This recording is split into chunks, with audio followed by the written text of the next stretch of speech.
বিশেষ করে পুতিনের খালি গায়ে ঘোড়ায় চড়া বা বন্দুক হাতে শিকারীর বেশে বনে জঙ্গলে ঘোরাঘুরি পুতিন ভক্তদের নজর কেড়েছে।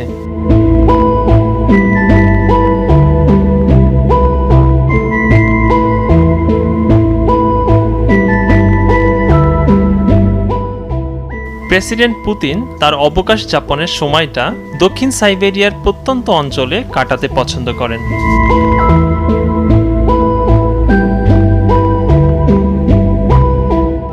পাহাড় বেষ্টিত এই অঞ্চলে ঝর্ণার পাশে বয়ে চলছে খরস্রোত পাহাড়ি নদী।